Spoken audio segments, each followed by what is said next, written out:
evening, Excellencies, ladies and gentlemen. Thank you so much for your energy at the end of such a long day. We are extremely happy and honored to have you all here, extremely committed with a fantastic panel, particularly ministers who I suppose they might be exhausted after so many negotiations. On only a couple of hours ago, we had an incredible event putting together ministers of health, ministers of environment and climate change, and agreeing on a coalition, on a declaration, on a ministerial declaration to join forces to scale up the work we want to do on environmental health and climate change. Now, this side event, we will be in continuation to that fantastic spirit and momentum created only 2 hours ago. The idea is to, okay, let's go down and start to work already on actions, on interventions, what is going on, and since we are joining our forces, what exactly are we joining our forces for? And I think we have a panel with very interesting demonstration of what can we do at global, country, and regional level.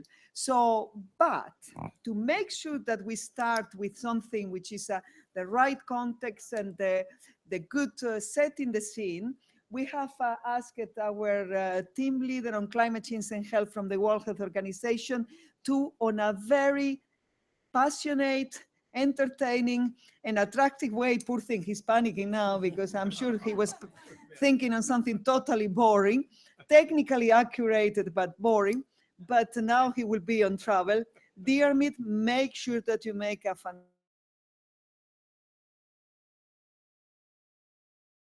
benefits we can obtain from all the actions that we will be generating from this evening on it.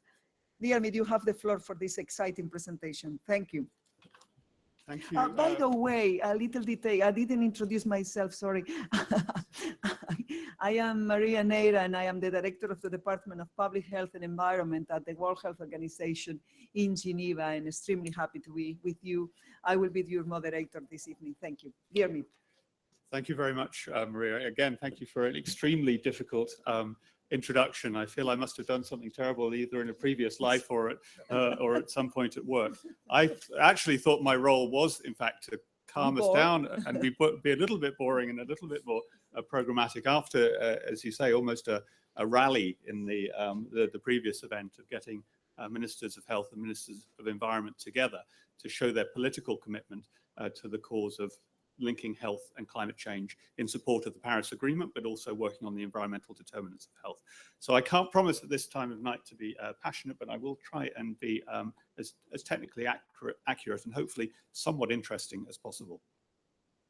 But the first point is just to remind ourselves of why we are here linking health and climate change. Those of you who were in the previous event have already got the core message that many of the largest health risks that we are still struggling to deal with are highly sensitive to climate conditions. So as climate change continues, that's the part on the left-hand side of the graph, it feeds through environmental conditions, it feeds through social infrastructure, it feeds through public health programs to eventually lead to health impacts. And the positive news about this is that we have the opportunity to intervene at each of these levels. If we're better at managing our environment, if we improve through equitable social development, improve our social protection systems, and particularly if we improve our public health systems, then despite climate change, we will be able to give a great deal of protection to the vulnerable populations of the world.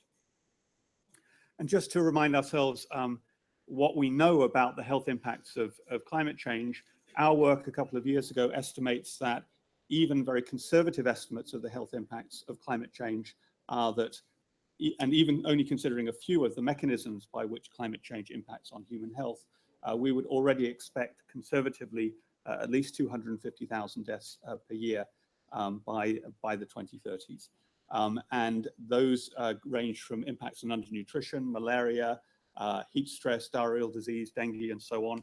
They are most heavily concentrated in the developing parts of the world where those determinants, social determinants, public health systems, and so on are weakest, but no population is immune. Even in the richest populations of the world, we still see health impacts. So we know something about the risks that we are facing. We also know that we need to be prepared for more shocks. A year ago, in the COP in Paris, as this historic agreement was being signed, we were starting to get the first serious questions about the outbreak of Zika virus and the severe congenital symptoms which are associated with that in Brazil. And people are already asking us whether this was due to climate change. And although we can't say that any one particular infectious disease outbreak is caused by climate change, what we can say is the climate conditions that occurred in that part of the world at the time the outbreak really started to catch fire were unusual. They were hot and the precipitation patterns were unusual. So this is a warning signal to us that as we continue to mess with the Earth's climate, we need to be prepared for more severe surprises. So we have to be prepared for shocks. So we have the risk of climate change to health. We also have a large burden of disease associated with the causes of climate change. So those of you who have been in presentations earlier in the week will have seen this slide before. This is basically how climate change people see the climate change problem. You have emissions of greenhouse gases or other climate pollutants from different sectors. They all contribute to overall greenhouse gas emissions. But this is how we see the problem from the health side, that those decisions in these different sectors that cause greenhouse gas emissions and cause climate change also contribute to some of the largest new burdens of disease, particularly the non-communicable diseases. So decisions taken in our transport system, in our the energy we use to supply to buildings, the energy we use in industry, has a whole series of very large, very direct health implications. So as these sectors are projected to grow in their emissions, unless we are cognizant, unless we understand the health impact of those decisions, we can expect many of the health burdens to grow as well. So this is what is projected to happen to each of those contributions and to overall greenhouse gas emissions. The final point I wanted to make on this part of the presentation is that the numbers associated with these energy decisions, these decisions that drive climate change, are huge in public health terms. So we lose about 6.5 million lives every year from air pollution. So we lose about 12.6 million in total from environmental risk factors. Over half of those are from air pollution. It's about 1 in 8 deaths globally. So we have a massive opportunity as we deal with the climate change problem to also deal with the air pollution problem. So briefly, where are we in terms of the international response to this challenge? We see an increasing awareness of the health implications of climate change. And we see it from countries, not only in the session that we had a couple of hours ago, but in their, for example, their submissions to their nationally determined contributions to the UNFCCC. An increasing proportion of them are now citing health impacts and also health opportunities for co-benefits in their submissions to the INDCs. And yet still, health is rather neglected in terms of the support it receives through the climate change mechanisms, because until now, the health people were not necessarily connected to the climate change people. That's what we've been trying to fix in the last few hours. So very briefly, just a couple of examples. In Paris in July, the health and climate change community came together to basically agree an action agenda for the overall health response to this challenge. And I won't dwell on the details of this, but these are the main headings which were basically agreed. They were our homework that we did as the health community for how we were going to respond to the health impacts of climate change. I'll just take a couple of very quick examples. From now on, everything we do links to the SDGs. And in fact, even the title of this event is not Climate Change and Health, it's Climate Change and SDG3 on good health and well-being. So this is how we see it. We see good health and well-being at the center, but all of the other SDGs contribute to the protection of health. And those of you who are in the session earlier this morning will have seen this slide. Basically, we have a huge disease burden, which is largely determined by environmental risk factors, some social risk factors, and so on. At the moment, we're mainly working through the health sector to try and deal with this, through SDG3, if you like.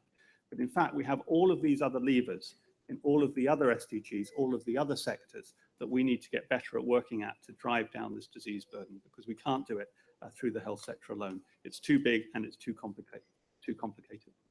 So I'll just skip most of these slides. I'll just give two quick examples of how we bring the SDGs together. The first is within the health sector itself. So health sectors are extremely powerful, but they're also under-resourced, but they have a way of doing things. They have core functions, building blocks of health systems, and we've been working with countries around the world to build climate resilience into each of these. So they have a challenge, but we have the opportunity to build climate resilience into the core building blocks, if you like, of health systems. And we have experience and we have ways to do this. I'll skip over this one in the interest of time. To take one more example, we have a massive problem still in many parts of the world, even supplying energy to healthcare facilities. So we know that healthcare is now actually a significant contributor to greenhouse gas emissions, and we have to sort of limit the greenhouse gas emissions associated with healthcare. But we also have to address the fact that in the poorest parts of the world, you have health facilities which can't even turn the lights on.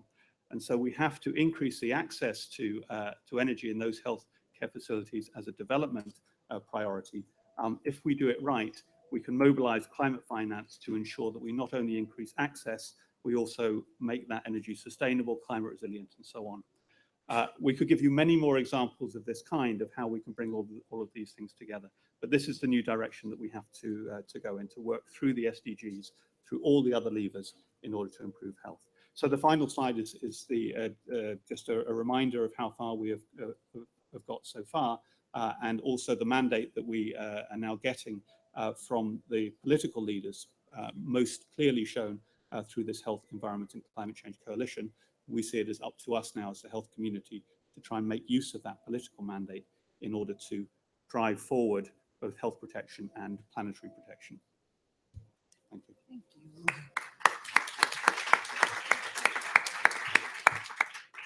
Okay, you succeeded on your challenge, and there has been a very technically accurate and exciting presentation that will open now for, I'm sure, a very good discussion on the round table that we are opening now. The idea is to reflect on how can we implement the Paris Treaty, how can we implement now the SDGs, what are the ideas and what are the suggestions for ministers of health and ministers of environment on the implementation of this agenda. And my suggestion will be to start with a minister, somebody with responsibility at the government level. How do you see this agenda? Ministry of Environment from Sweden, a country which is leading on environmental health policies and very innovative environmental recommendations. So you have the floor. Thank you. Thank you very much. Firstly, thank you to the World Health Organization for organizing this seminar and taking place in the climate debate. You're definitely needed here. As a Minister for Environment with a special responsibility for urban issues, I will concentrate my speak on air pollution. Every other day, there are news about episodes of high air pollution concentrations in cities. Over 90% of the world's population live in places where the WHO limits are exceeded. And the number is growing steadily. In Europe, for example, we have experienced severe episodes of extremely bad air quality. And of course, this mostly occurs in our cities. So it's time and time again that air pollution is a pressing issue. And of course, air pollution is also known to increase the risk of a wide range of diseases, including respiratory and heart diseases.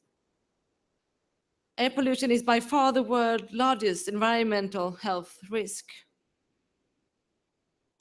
And as is very obvious in your excellent speak, climate change will likely make this situation worse.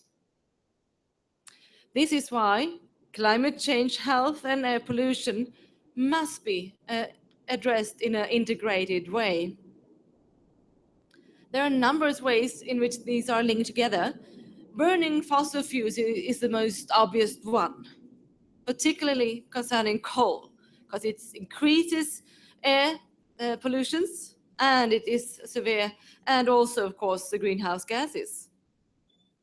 Reducing greenhouse gases often have a positive effect on air quality and vice versa. And I see many opportunities in addressing climate health, and air pollution in an integrated way. And countries should strive to take a holistic approach when preparing their the NDCs and to consider all possible side effects. Replacing fossil fuels with biomass is climate friendly, but it may increase air pollution if not done in a proper way. And as we are very, very well aware, promoting diesel cars to mitigate greenhouse gases has made the air worse in many cities. And we must learn from this mistake, because it was a mistake.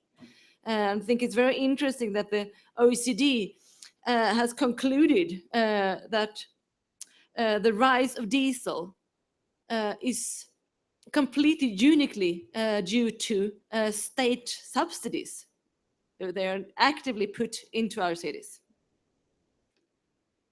A rapid reduction of carbon dioxide emission is a number one priority if we are to reach the temperature goals of the Paris Agreement. And our commitment to cut carbon emissions cannot be replaced by measures to reduce air pollutions, such as short-lived climate pollutions. These measures need to be complementary. And I want to mention two examples of how it can be done. Sweden is very, very engaged in the work on black carbon that is undertaken now in the Arctic Council. As you may know, the Arctic is one of our most fragile environment, and the problem with black carbon needs to be handled with force from a strictly environmental perspective, but it is also a very important health issue. A few weeks ago, the world agreed on actions to get rid of HFCs.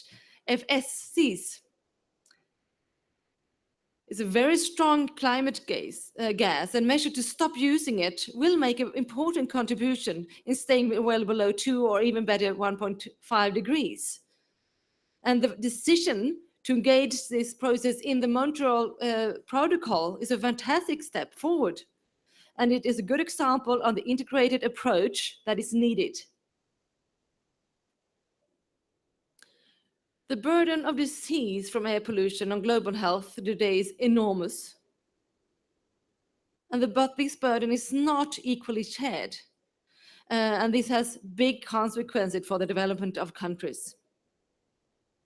We need to do more to prevent people from getting sick, and there is a need for concerted and cross-sectoral action to clean up the air. And this is why Sweden, a few years back, initiated the Climate and Clean Air Coalition. Reducing air pollution can save millions of lives and bring us on a more sustainable path. And improve air quality will also help us in achieving a number of SDGs, it's apparent. At a regional level, parties of the UNECE Convention have been working since 1979 to improve air quality, and the result of this collective effort have been spectacular. There are good lessons to be learned also from that. But much more is needed to be done. Climate and air pollution know no borders. It's quite clear that we cannot tackle these issues unilaterally. We need joint effort across different sectors and cross borders. And I believe that reducing emission is a wise long-term investment in prosperity and in quality of life. Thank you.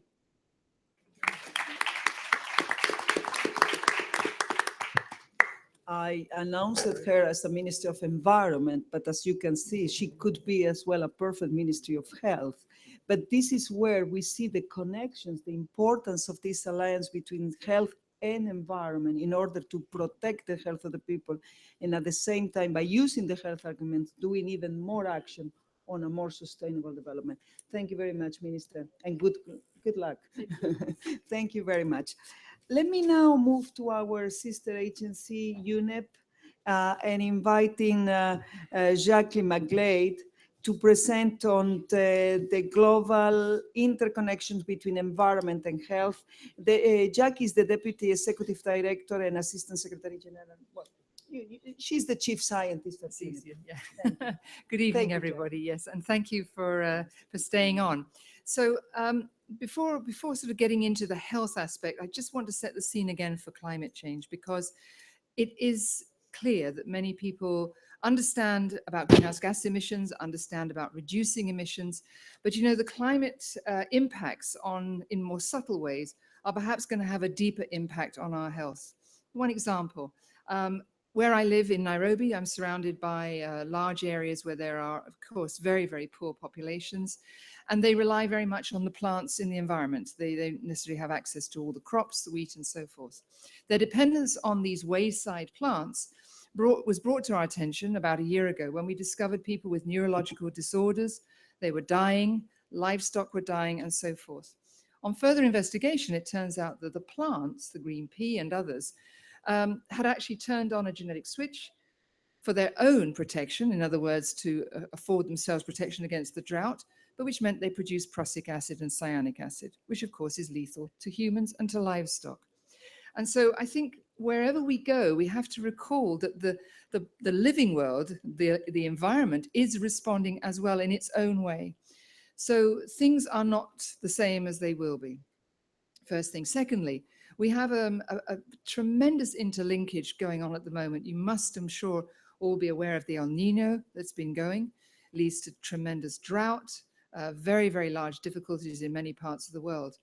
But there are some deep concerns amongst the oceanographers and amongst many others that we're seeing something which may be a hiatus. In other words, we may be shifting to a new formulation of how the world will operate climatologically. Yes, we have El Nino, but we have marine heat waves. We have many other things which are signaling to us that the interconnections, the teleconnections as we call them, are beginning to disconnect and really have very localized, deep phenomena that we've never really seen before. So again, uncertainty lies before us. When it comes to greenhouse gas emissions, you know, we think we're doing a good job in terms of keeping account of where it's coming from, and all the health impacts, I think, are well known to us. If we can affect the change in fossil fuels, we have a fantastic likelihood of impacting on air quality, but also then on human health. If we can do things about access to water, we can certainly have an impact on diarrhea and many other waterborne diseases. However, when you actually look starkly at where we are, we have a big emissions gap, as we call it, which is somewhere between 12 and 14 gigatons of carbon dioxide per year. Now, what that means is by pumping that into the atmosphere, it will continue to reinforce some of these cycles that we're seeing. And to give you an idea, 1 gigaton per year is the same as taking all the vehicles off the European roads and transport for 1 year. That's just 1 gigaton. We need to do 14 of those, maybe even 17 if we want to stay on a path to 1.5 degrees. So it's a challenge then to look at the Sustainable Development Goals, which implicitly have an idea of target setting in sometimes a very static world. And I say to my colleagues all the time, when you're out taking statistics and studying households and looking at the health criteria and burden of exposure and so on and so forth, and you are collecting statistics, remember that the fundamental things you're studying are also changing at the same time. Exposures, low dose, long exposure, the population, who's vulnerable. We think more and more people will become vulnerable because of environmental displacement. 65 million people already this year, when interviewed, okay, it's a small subsample, point to climate change as the actual cause of movement, lack of access to water, no productivity in the soils, and so forth. And this number is just going to go up. So I'm a firm advocate of the Sustainable Development Goals and all the indicators. The one good thing going for us is that they now have to be spatially disaggregated. In other words, we worry about where people are, and we are about who they are, the disaggregation by gender and by age. I think these are very important when we want to set policies, because as we move forward, things will change very, very rapidly. So let me conclude. I think we have in our toolkit and in this coalition how to solve problems. The question is, can we solve the bigger environmental health, climate change domain in which we're operating quickly enough? And I don't mean to believe the word of doom, but if we do not peak emissions by 2020, we have very little chance of staying on a path taking us to 1.5 or close to 1.5 degrees. And if we don't halt the use of fossil fuels, with all the calculus and all the benefits that come from health, so you'd think we had every argument in the book, to be quite honest, and then you begin to realize how little human life is really valued in many calculus. But even if we don't, even if we follow the nationally determined contributions, we will have significant climate change with all the health concerns that comes there. Right now, our NDCs only deliver and give us 3 to 3.4 degrees. Okay, so we have a long, long way to go. So I think that we need to use the health arguments as a way to prep up. But in the end, we're going to have to look very, very carefully at how we will adapt, but also how we're going to really make deep changes in our consumer, in our consumption, production cycles, but also where we are able to live and how we're going to live in a very rapidly changing environment. It can be done, but it has to be done rapidly, intensively, and with the very, very best science and evidence that we have. Thank you. Thank you, Jackie. Let's keep that part of your speech when you say it can be done. And somebody was telling me during these discussions and side events these days at the COP, somebody was saying, yes, we are right. But not only we are right, we have to win. So now we need to enter into this win part and how we are going to win. So let me, maybe he will tell us how we are going to win. Let me invite Dr. Jones from the New Zealand Climate and Health Council. Any idea how to take the right to health in this context of climate action? Kia ora, thank you, and good evening, everyone. And thank you, everyone, for staying on so late into the evening. It's good to see. And I'm really pleased to have the opportunity to share some of the work we've been doing. I've been asked to speak specifically about the right to health in the context of climate action. And I think just picking up on the last point there around, you know, we thought we had all the arguments. I think the human rights angle and the right to health is certainly an argument that we can add to our bow. So I'm an Indigenous doctor from Aotearoa, New Zealand.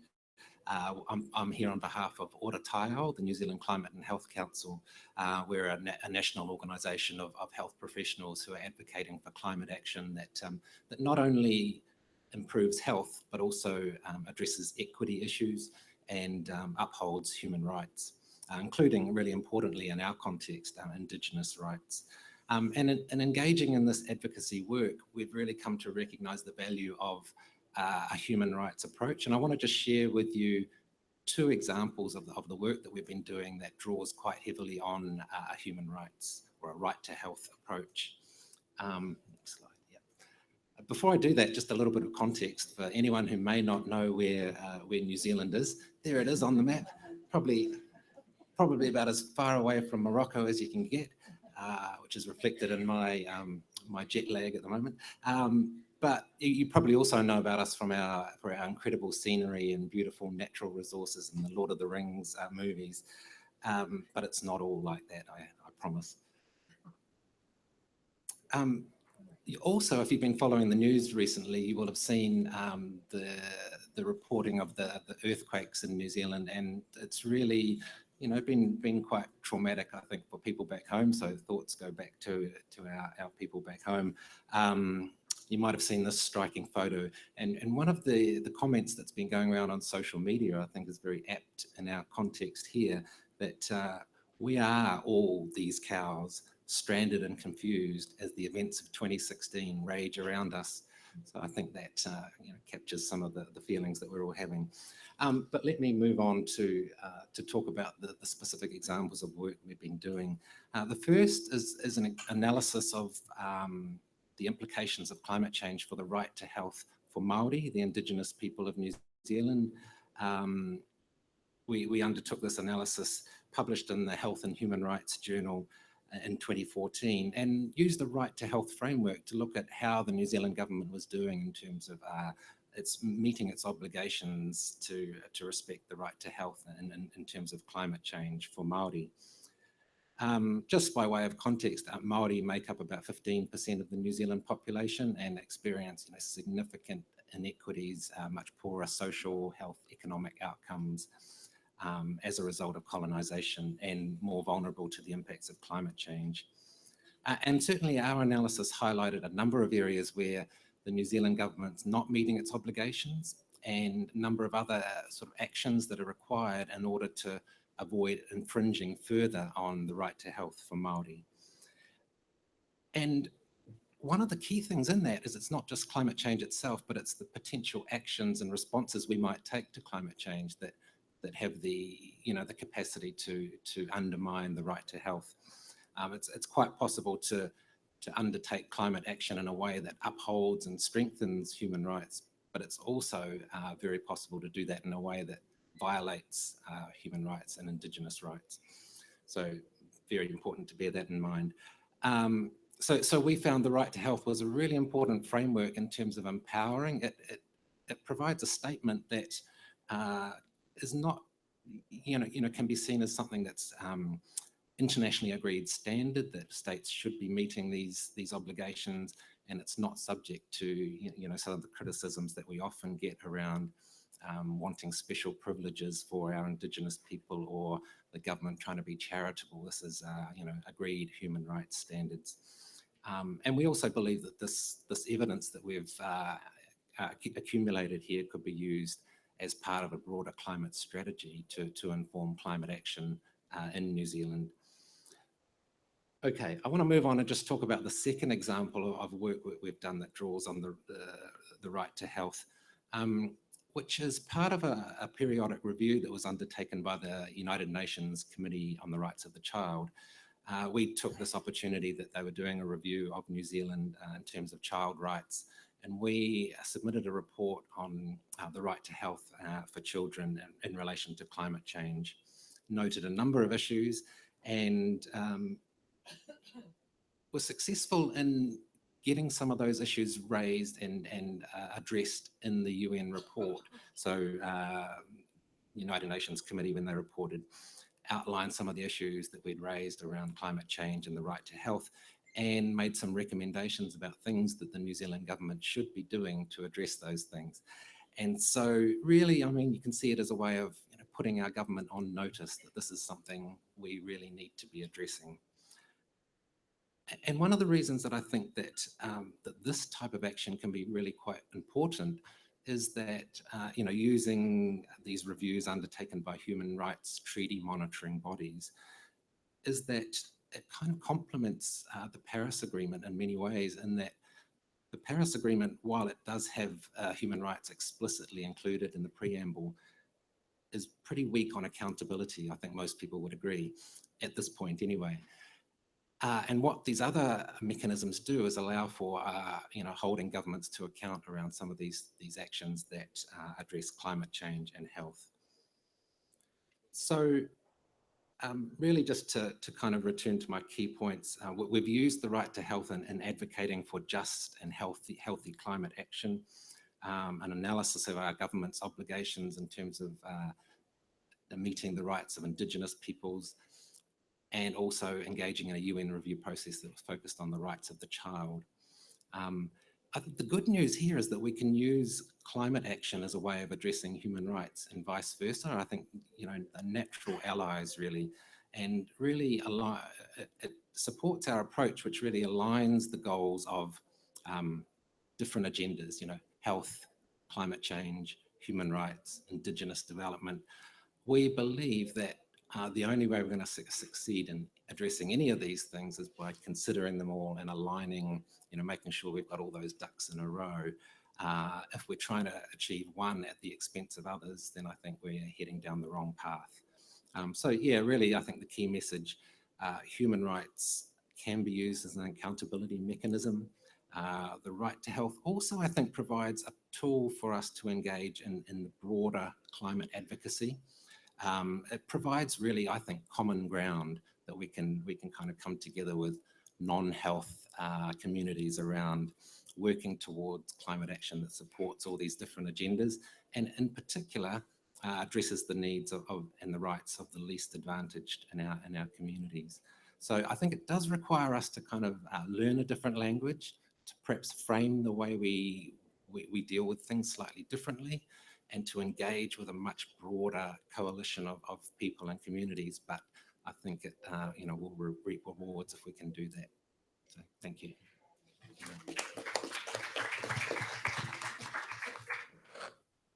Thank you very much. No doubt, a fantastic way to make people accountable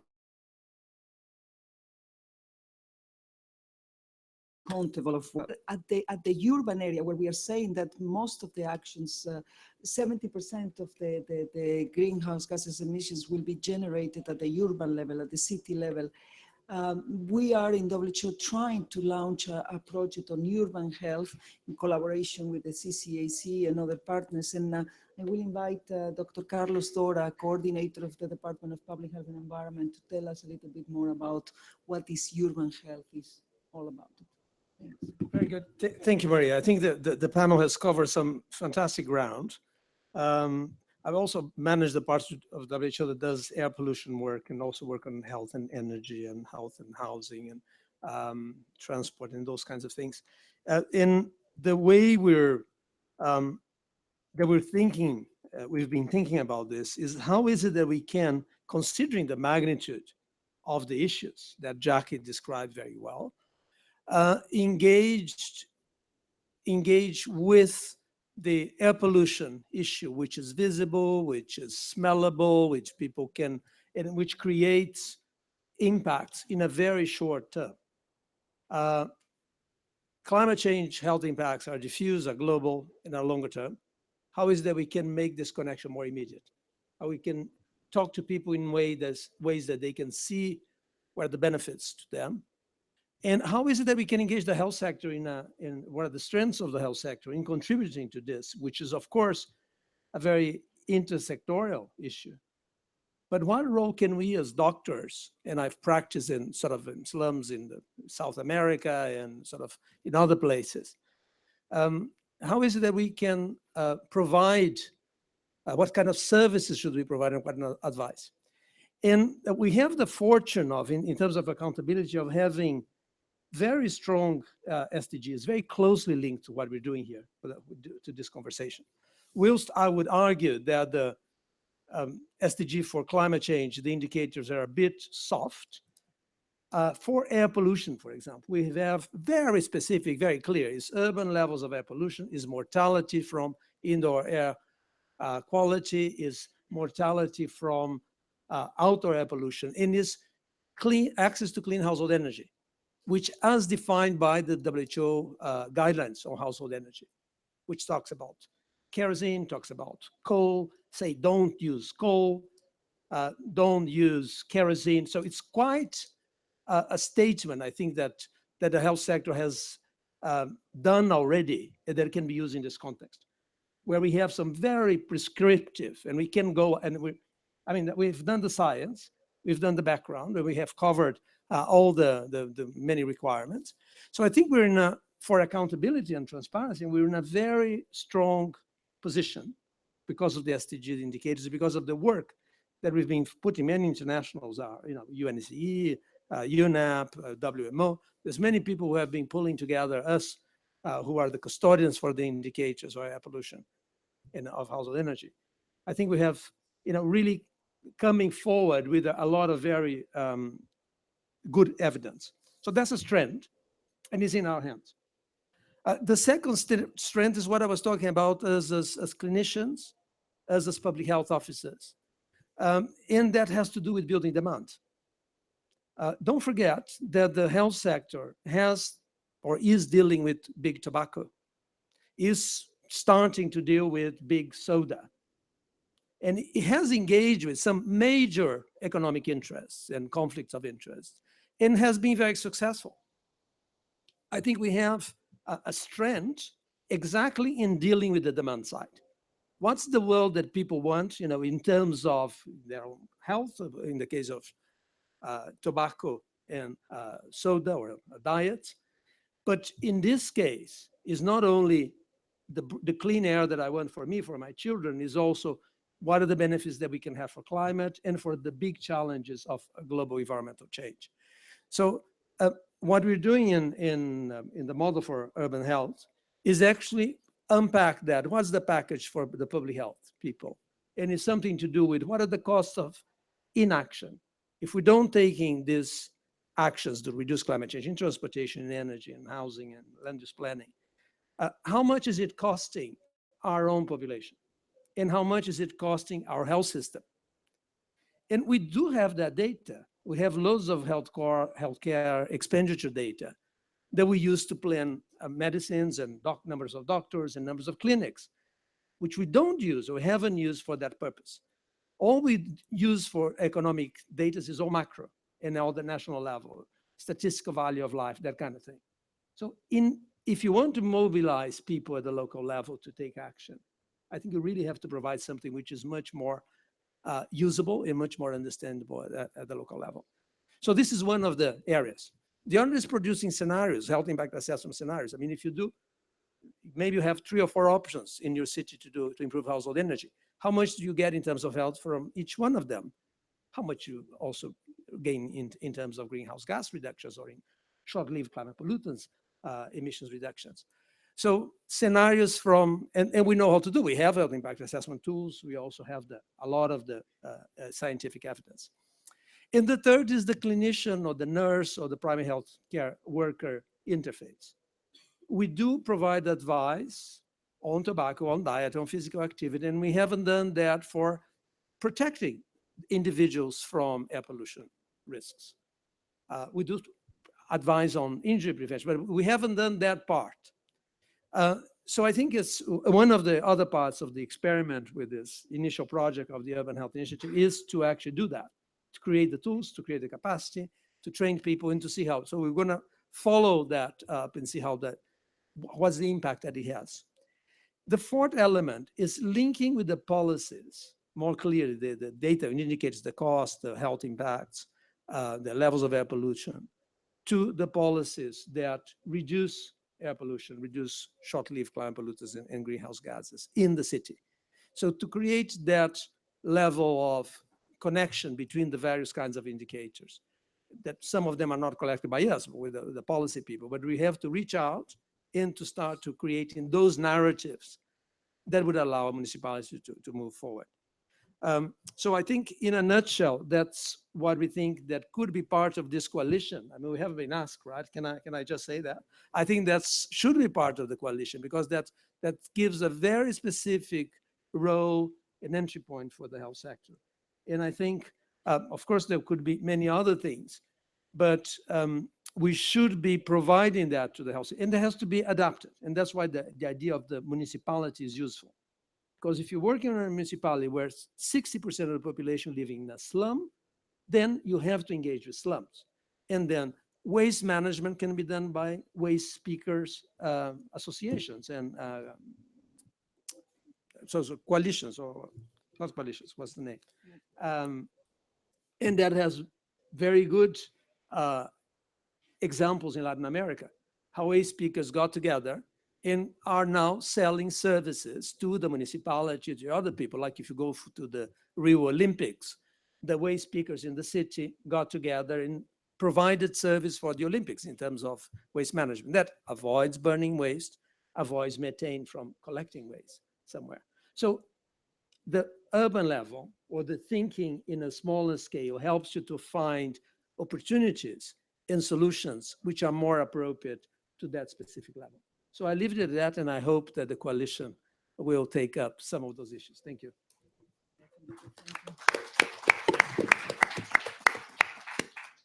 Thank you, Carlos. No doubt that the action at the urban level and creating a healthy urban environment will be extremely needed. And let's keep now the focus on local governance. Let's go down and see how local governance is happening every day.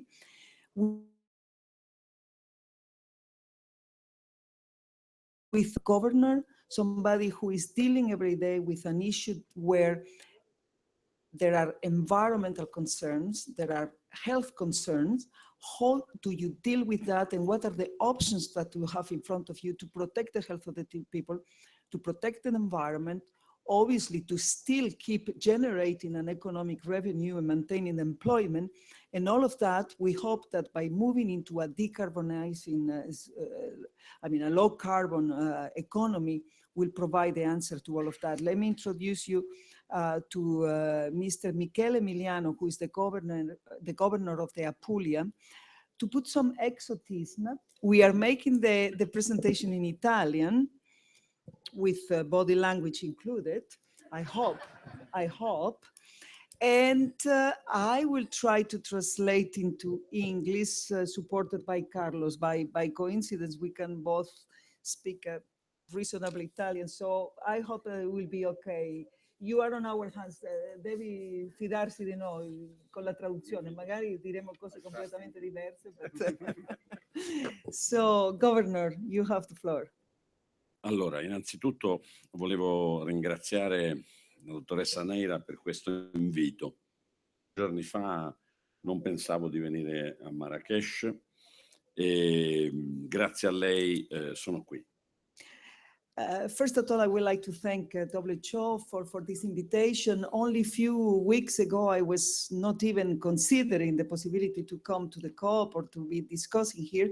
And now here I am exposing in front of you. In Italia esiste la più grande fabbrica di acciaio a carbone d'Europa ed è una fabbrica che in questo momento può funzionare solo perché il governo italiano ha derogato alle leggi ordinarie e ha consentito a questa fabbrica di funzionare nonostante sia in corso un processo su questa fabbrica per avvelenamento di sostanze alimentari derivanti dall'inquinamento. Okay, in Italy, in the region where he's the governor, there is the biggest steel industry. So steel milk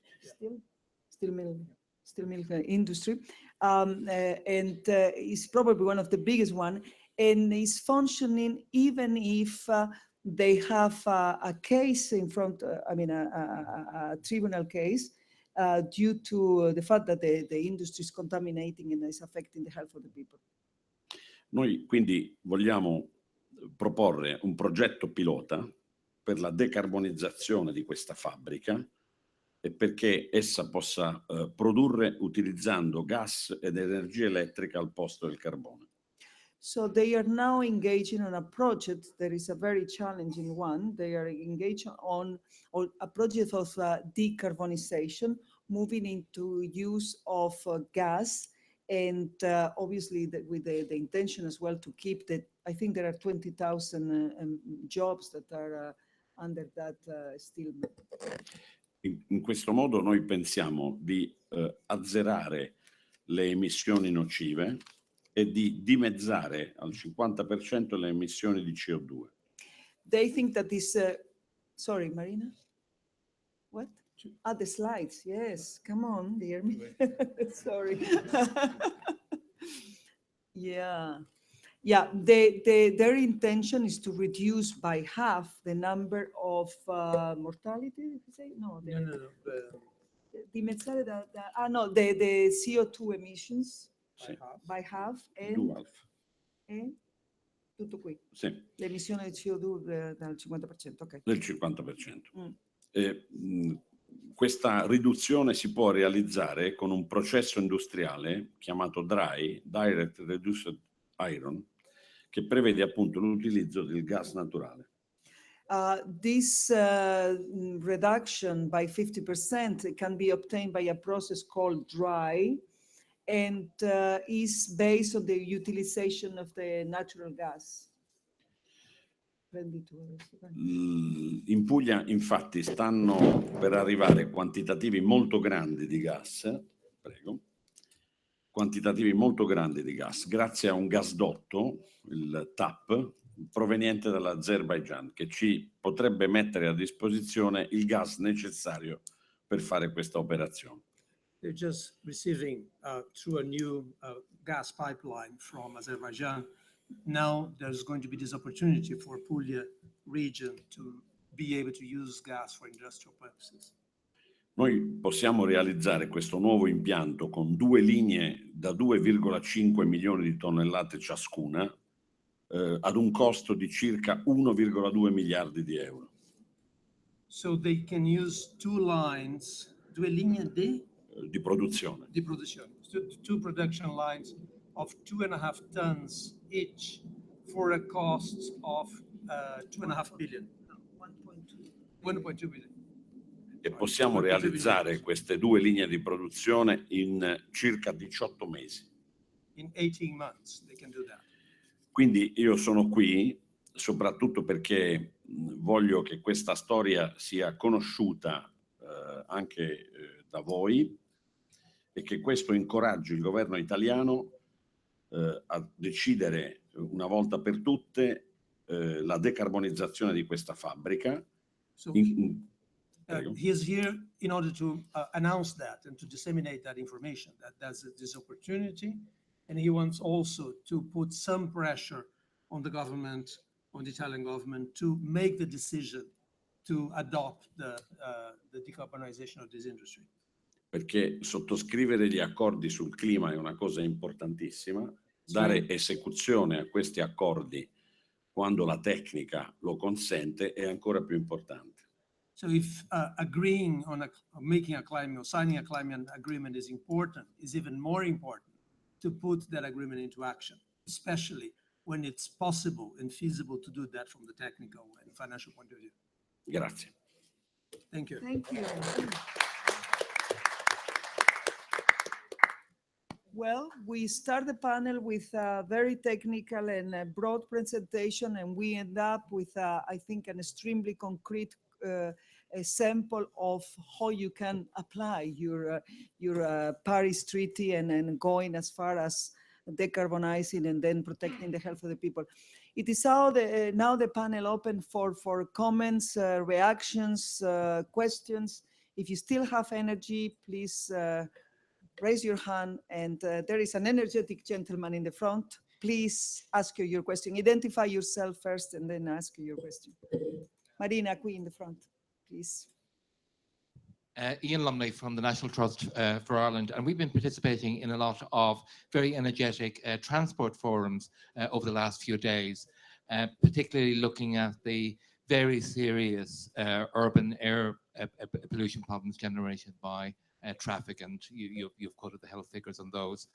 And what was so encouraging about our seminars was that there was solutions, financing now through the main global development banks, good exemplar cities that can be followed in other locations in terms of electrification of transport and curtailment of the private car, because it's not just enough to switch to electric cars. There's congestion to be dealt with. So a move to mass electrified transport mobility is the answer to all of these larger cities. But what came across was the lack of political leadership in so many of these places to make that possible. So what I really want to throw out, how can the health sector, health ministers, better lobby, within the finance ministers, environment ministers, transport ministers, and in some of these larger cities where the city itself is a regional administration with huge budgets and capacity itself to go to these finance agencies. How can the health sector, health ministers be more effective in doing that? Thank you. Should we take more questions? And then I'm sure that several of our panelists will like to respond to that. So transport, please, the lady in the back. Oh, no, sorry. They are all very polite, so she's sending it back to you. Okay, thank you very much. I want to thank Dr. Jack Willis because she has presented another version. She's presenting the realistic version. We must understand that it's like we're saying the same thing. There has to be a circle we have to form. A circle that understands sustainable behavior, one. A circle that continues to knowledge, two. A circle that must encourage that knowledge to act, three. A circle that must domicile this knowledge and the action where they need it the most. There's a question, there's a response the first speaker said.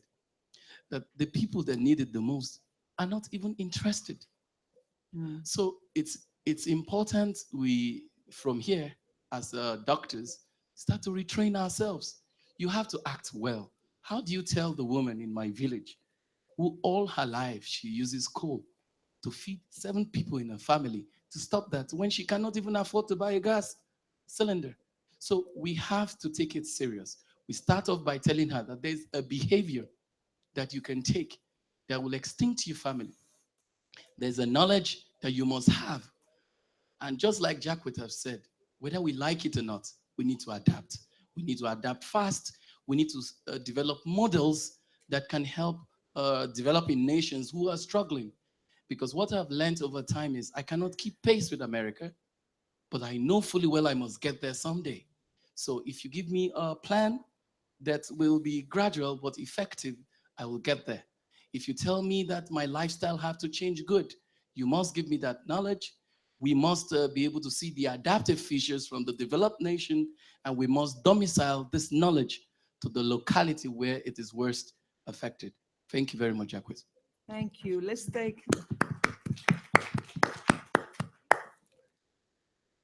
a last question for this cycle and then trying to address it. Yes, I'm Julie Lennox from UN ECLAC. I work with the Ministries of Health in Central America, and I would be interested in information about other regional initiatives between governments or South-South cooperation. WHO, PAHO, and our organization are working with the Ministries of Health in 8 countries in Central America. And that was requested to be capacity building about how to formulate policies for climate change, how to do climate change modeling, and how to create predictive mechanisms, for example, to track the Aedes aegypti mosquito, which now carries about 4 or 5 illnesses in the region, and how to use that to organize a local control in communities. So we think there's a lot of opportunity for South-South cooperation, and we would be interested in knowing your reflections on this. Thank you. Thank you. Thank you very much. Let's group the questions. There are 3 issues. One is about leadership, how to generate more leadership on the transport, but maybe in other sectors as well. And how to further generate the knowledge that the most vulnerable and the demand that is very much needed in this South-South cooperation. Let me ask the governor, how to generate more leadership, governor? Governatore, come si fa a generare più leadership, a veramente avere più gente che cerchi a livello sia di sindaci o di governatori a generare più iniziativa e più azione dal punto di vista politico? Che è quello che li motiva? La mia opinione è che in tutto il mondo, con riferimento alle questioni di cui stiamo parlando, occorre una grande indipendenza dei leader dalle lobby economiche. Questo è il punto chiave. L'indipendenza della politica dalle lobby del carbone, del petrolio e delle altre attività pericolose per l'ambiente è una cosa che passa però anche attraverso la coscienza dei cittadini. Sì, grazie mille. He says, when I ask him how to generate more leadership for politicians or local politicians, local governors, he says something very interesting. The leaders needs to be totally independent, totally autonomous of the economic lobbies, so the solid fuels, for instance, or having the independence to start to have take actions. And this independence can be generated only if the citizens are aware of the problems and they create pressure into the politicians. Posso aggiungere non solo durante il mandato, ma anche dopo. Not only while we are on the position, but even after that, on their personal engagement and after that. Now, I'm sure Carlos wants to say something about transport and leadership, or you two, please. All of you, come on, start. Dr. Jones. Yes, I was just going to respond to the transport question as well. I think one way that the health sector can provide that is to provide some evidence around the benefits of shifting to different modes of transport. And I think one of the key areas is not just electrified public transport, which I agree is really key, but also active transport. And just wanted to bring up an example that some of our colleagues back in New Zealand have been working on, which is modelling work to look at transferring modes of commuting to cycling, and actually looking at that from the perspective of not just health benefits, but also environmental benefits, reduction of emissions, and economic benefits. And they've actually been able to show that for every dollar invested in cycling infrastructure, there's a return of anywhere between $10 and $25. So you'd think that kind of evidence might be quite persuasive to policymakers. Thank you, Jackie. Thank you. I'd like to use the example of two cities and a village. So let me start with Nairobi. About a year ago, we launched a new affordable air quality monitoring unit, and we went out into the city and stood on the roadside, and we had all the television cameras and so and so. And I didn't notice what was happening behind me when the interview was going on. But later that night on the television, I certainly came up, and the subtitle was Poison Maps, because right behind me there was someone mixing fuel on the side of the road to put into a vehicle with obviously black fumes coming out, and someone burning rubbish. And immediately the population got it. Fast forward 1 year, Nairobi has just undertaken a fantastic trial, which was to close the inner part of the city for 2 weeks from transport, to just determine and to create the kind of sense amongst the citizens that it actually makes a difference about how they drive their vehicles, how they use their fuel, and so on. So as far as I know, it's been a great success. We monitored before, during, and we've just got to the after. But already people have said in that 2 weeks, it's been absolutely amazing. So I think sometimes you have to do showman tactics to get people, because now the city will seriously deal with the problems of Nairobi. The other city is London. London just got slated. It failed to meet all its regulatory and all the guidelines. And there's one of the men who's going to help deliver this, Christian Bachfries from UNECE. So horror shock when the City of London then said to the UK government, well, basically you're not putting enough effort into enforcement, into legal regimes and so forth. But still, they are going to have to do it through a public campaigning. And there will be a public campaign on this using drones and so on and so forth. But I think that's really the point, is that I totally agree about the independence. I think that's a very, very important idea. But you have to have a vision of where you want to go. And I think, saying completely electrification, the whole fleet of, let's say, buses will be electrified. We will move away from fossil fuel. And this is actually now where the City of London is finding itself. It can't do it incrementally in small steps. So they've done the calculation. They realize they have to make a big step. They can't just simply change a few taxis and change a few buses. To make the difference, they're going to have to do that. And of course, it will cost money. But I think that's the point. Sometimes politicians need to be taken to the precipice and shown just what's over the edge. And finally, my own village, I joined the Maasai tribe recently. And it was just a very, very simple thing, which was about taking taking wood out of houses so they don't burn to be able to cook, and replacing them with cook stoves. And it was quite extraordinary because, of course, the women there, unfortunately, are illiterate. They only speak one language, etc., etc. And they were, as they said in their own way, well, we're still analog, you're digital and we're analog. But the moment I brought a clean cook stove down to the village and put cow dung in it and showed that they get 4 hours of heat out of it, well, that was it. They disappeared quickly into their houses, never to be seen again. And, all the old wood was thrown out and so on. So I think it's, again, always this idea of everything has to be in context to get that behavior shift. And the colleague over there who mentioned about bringing everything back, explaining it, but knowledge in context, not necessarily the high-end knowledge, is how we're going to shape the future and how people will respond to adaptation. Thank you. I'll make a couple of comments, mainly on the South-South collaboration question, which we have several examples, but I also didn't want to miss the chance to talk about transport as well. And just a quick experience here, which I think relates to the need for an integrated vision. Some of us here, while we've been in Marrakesh, have been cycling. Marina, who's organised this event, bought a bike. I've been using the free bike scheme, and we saw advertisements saying Marrakesh is the perfect city for cycling. It's very flat. I can tell you, It's most dangerous. the hills are not the problem in Marrakesh. So we feel we take our lives into our hands in making this short commute because of the air pollution, which is you can taste, and also the risk of being on the roads.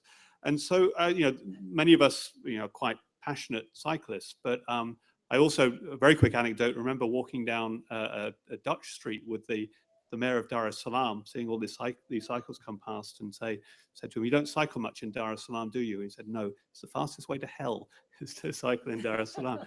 So just to make the point that if we do need to deal with the transport problem, but you do need an integrated vision, because if you just put bikes on the road without dealing with road safety or air pollution, then people are not going to use them, or perhaps even shouldn't use them. So that was my short anecdote about transport. On South-South collaboration, we have a wide range of examples now, particularly, on health adaptation to climate change. So we now have about 30 projects or more of $500,000 or more on health adaptation to climate change that we've run or have been involved with, all in low and middle income countries. And we need to provide them the mandate to do their work. We need to provide them the technical support and the resources. But we do find that once we've got them going, we're doing them much more in regional groupings now. The largest amount of benefit they get is actually from learning from each other. So we'll be very happy to work with you and others to share those experiences, share those mechanisms and those examples. I'll just add something about transport, another short story in making it appropriate for the circumstances. The city of Florence, which is a very rich and beautiful city, at one point was having a debate around whether to eliminate or reduce car traffic and put rapid transit. And this, because of the conflicting interests, ended up in the courts. And they had done a health impact assessment of the alternatives from using, keeping on cars, and that was used by the courts to give the gain of, for the commune who was wanting to do the public transport. So it's horses for courses. It has to be appropriate. But I think our skills in doing this kinds of modeling are useful, and I believe they are very useful in the background for Taranto, because there's many studies showing how is it that the industry has created cancer, etc. And in other places of Italy, we even have a colleague in WHO who has been threatened to, because of the findings of the studies. So I think it's all as it is appropriate, but I think we have to bring out the news. And we do have a new global strategy on communications on air pollution, which is called Breathe Live, which I think brings some of those elements together. So depending on the circumstance, I think we have to use certain kinds of evidence. But to stand court is also necessary. And that has been demonstrated in a number of ways. So I think we have to be able to, or many of us have to be able to contribute in those different parts of the debate, let's say the public debate.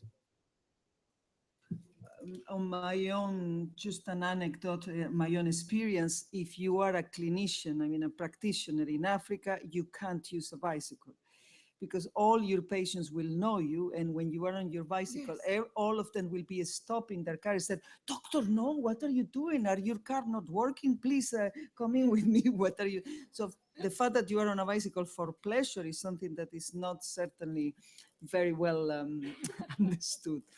Anyway, should we go for a second round of questions? Yes, the lady in the back, Marina. Hello, my name is Maria. I'm from the International Federation of Medical Students Associations. And I just wanted to ask about young people. And so keeping in mind that more than 50% of the world's population is below 25 years old, and that this population group will also be dealing with the consequences of climate change and also the health consequences among others. I wanted to ask the panel, what do you think would be a meaningful role for youth to play in this agenda? And what do you think we could add to the table which would be different to what is there already? Thank you. The easy answer could be we don't have experience to answer that question. But anyway, let's be positive. Let's take more questions and then we try to address it.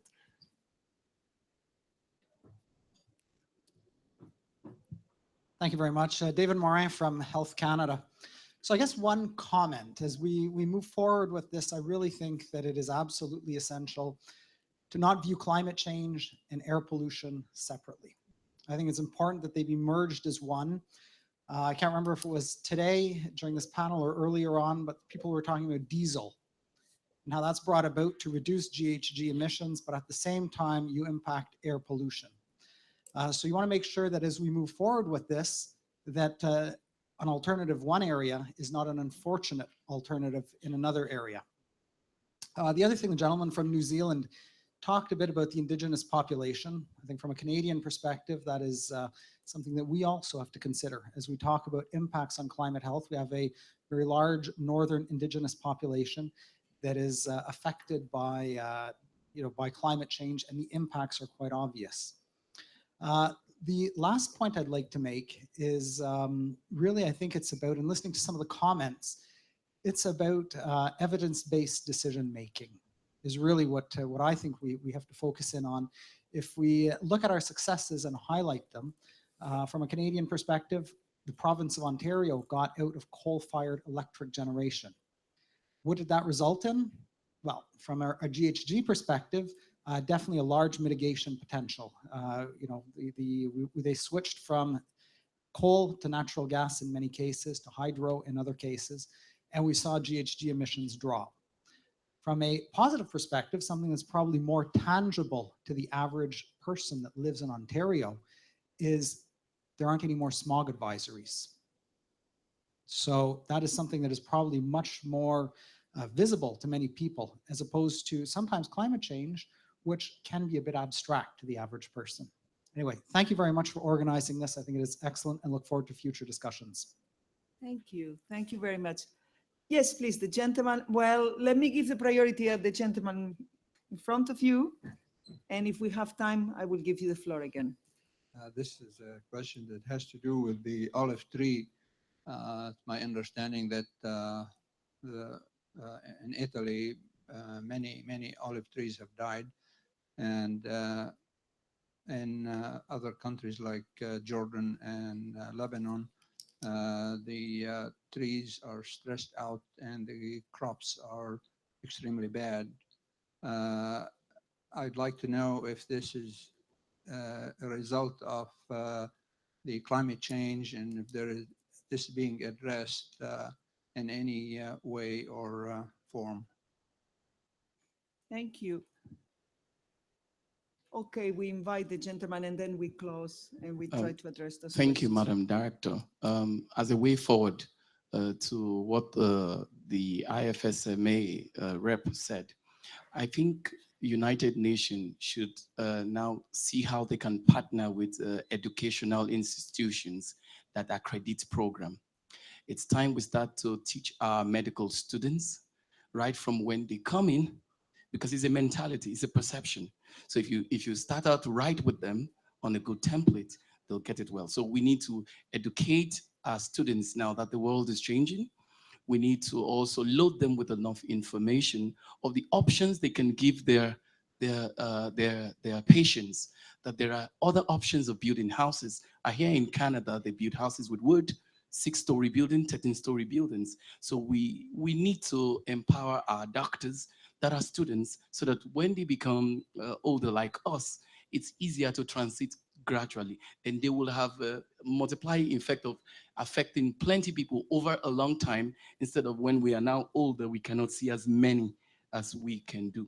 So United Nations can use its power and its partnership with the World Education Accreditation Council to incorporate a training program, basic training program, as part of the rotations that they do over time, or even develop a residency or a more serious program within the system. That way we will win the battle gradually while we do mitigation and adaptive policies along the line. Thank you very much. Thank you. And I pass over to my panelists. If they feel they have the expertise to provide the advice to the young people, that's okay. And then we have olive trees and the training capacities and some very good comments as well from Canada. Carlos, should we start this end this time? Yeah, we can start this end.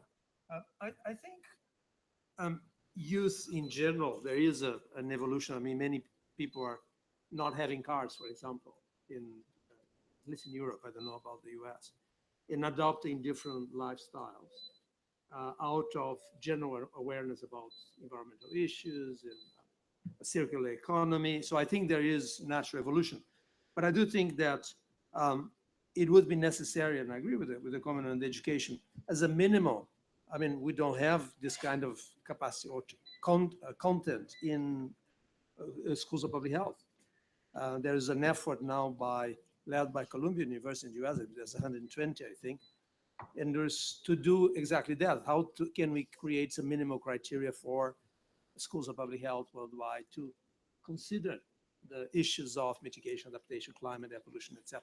So I think those are necessary initiatives, but I do think that they have to flourish, and they can help them, and we're part of this effort of this 120 schools of public health. But I do think that some of these initiatives will come spontaneously, so we have to engage in that. Thank you. Dear Mit, you look young enough to have some ideas.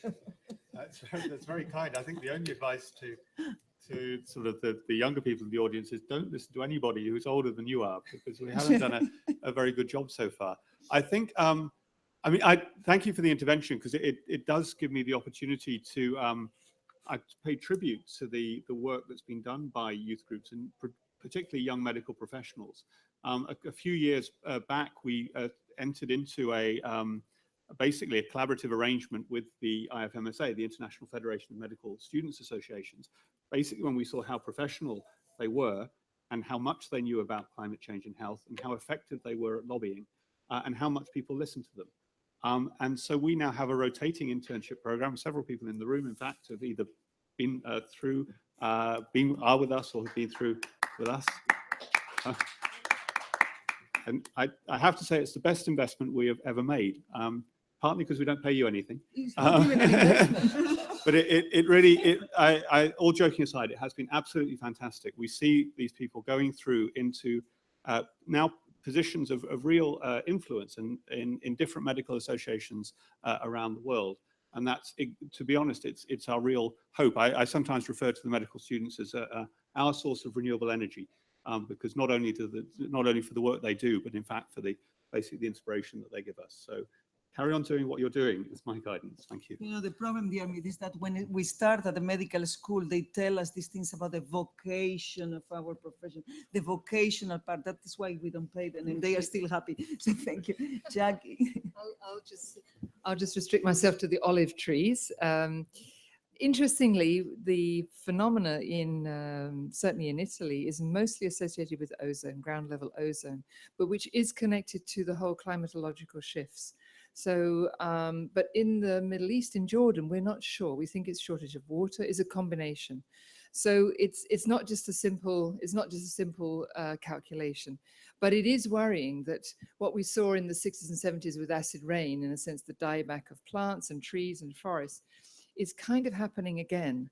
And we have strong evidence that as I mentioned earlier, that plants are responding and releasing different volatile organics, and they're affecting their neighbors. So in other words, trees are affecting each other like a sort of non-linear effect, which is actually very worrying, because it's almost like a disease spreading. It's almost like a virus spreading.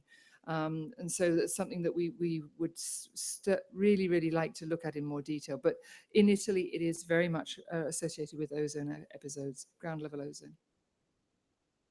Governatore, non so se lei vuole dire qualcosa. No.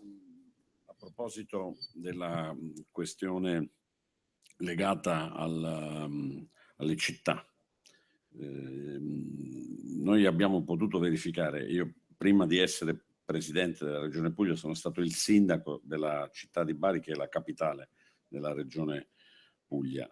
Before being a governor, I've been myself a mayor for several years.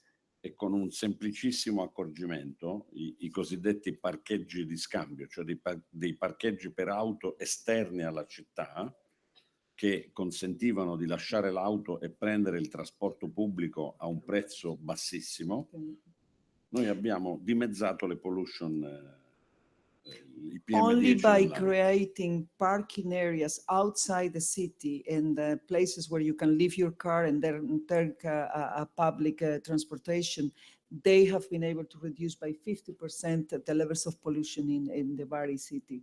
So In there una are città di initiatives. 320.000 abitanti sono bastati 4 parcheggi che hanno tenuto fuori dal circuito cittadino ogni giorno 15.000 auto.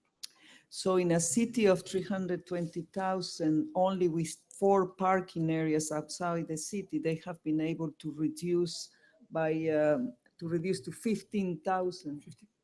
15, quanto hanno ridotto?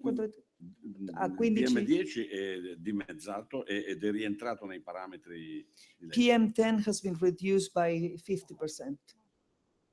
Quindi ha un costo molto basso perché And the cost has been extremely low abbiamo utilizzato aree già esistenti. because they were using parking areas that were already in existence. Thank you. Abbiamo anche aumentato il costo del parcheggio nel centro città. They have increased the cost of the parking inside the city to stimulate or incentivize the use of the parking space outside the city. Well done. Thank you. I'll just go back to the question about the role youth can play. I certainly don't pretend to have any expertise in that, but can share a couple of reflections from the examples that I gave. And in both of those examples, one of the issues we came up with was the lack of engagement or participation of those communities, so Indigenous people and children in those processes and in those decisions that are going to affect, outcomes for them. And so, in terms of those consultation processes, I don't think it's so much about, what can youth do, but it's more about how can we and those in charge of the processes enable and empower the communities, the youth, the children, Indigenous peoples to be able to engage in those decisions that are going to affect them.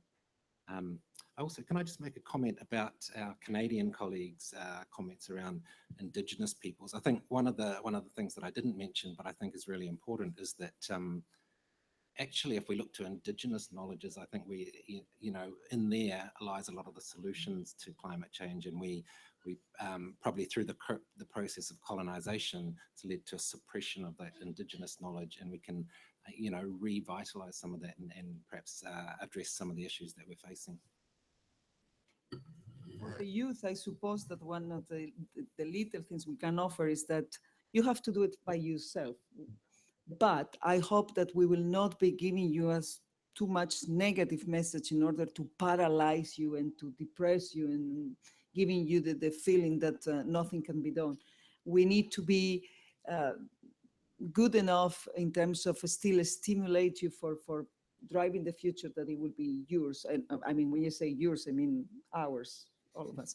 Anyway, since we are in Morocco, and Morocco has been playing an incredible role on this coalition leadership and really putting a lot of effort into that and leadership, the Ministry of Environment, the Ministry of Health. We have with us the representative of the Ministry of Environment here. And I would like to offer her the opportunity to say a few words before closing this event. Thank you. Nada. Merci. She will be speaking in French, so we will be doing a kind of improvised translation here. Je ne vais pas faire de discours ni donner des chiffres. Tout a été dit. Le constat que tout le monde est conscient maintenant de l'importance de la santé et du changement climatique. Everything has been said, so I don't want to go again with figures or anything else, but I think it's very clear by now of the importance of climate change, environment and health. Après l'accord de Paris, il y a une prise de conscience, mais aujourd'hui on est là pour l'action. In Paris, it was a kind of sense of emergency or in conscience awareness raising, but now we are here to take action. On a trop attendu, il y a eu des millions de morts. Et on a eu des chiffres terrifiants, mais derrière chaque chiffre, il y a des vies humaines. Donc, the figures are absolutely dramatic, and we can't wait anymore. Any death is a human being, and there is a name behind that, and there is a human life. Je crois que nous sommes en train d'écrire l'histoire, de réécrire l'histoire de l'humanité, parce qu'on va arrêter ces massacres-là, et avec des actions spécifiques, notamment la coalition qui vient d'être signée. She thinks we are on an historic moment where we are rewriting history, because we are taking actions to change what is going on at the moment, and stopping the massacre in terms of number of deaths every year caused by exposure to environmental risk factors. And it's time for action, and one of the key actions is the creation of this coalition, this ministerial declaration that has been signed a couple of hours ago. Il y a beaucoup de volonté, il y a beaucoup de fondations, beaucoup d'États, tout le monde veut travailler. On va travailler ensemble dans les coalitions sous l'égide de l'Organisation mondiale de la santé. Avec cette voie-là, nous pouvons avoir des progrès et limiter les dégâts. Thank you. There is a lot of political will, desire to take more action, and she's very convinced that under the leadership of the health argument, and obviously UNEP as well, we will be able to achieve a lot, and she's very confident that this will be the case. Donc la coalition est là, rejoignez-nous, signez avec nous, rejoignez cette coalition qui vient d'être signée à Marrakech. Et je pense que chacun de nous ici se sent responsable de ce poids qui est sur nos épaules. C'est des vies humaines que nous devons sauver. Donc, l'appel de Marrakech doit être signé, et je vous invite à nous rejoindre pour arrêter et faire des progrès pour la santé. Je vous remercie. We are all responsible for this burden that is in our shoulders related to the number of deaths every year that are occurring every year, and she's inviting you very passionately to join the coalition, to sign the Marrakech Declaration and start to take action and to reduce that mortality. Thank you very much. And thanks, Marrakech, for hosting us. Okay, this is the end of the panel. Now you are free. You can go. Thank you so much for such a rich discussion. Thank you, panelists, for it was really very rich. And thank you all for being with us and for your excellent contribution. Thank you very much. Oh, benissimo. Grazie a lei. Sì.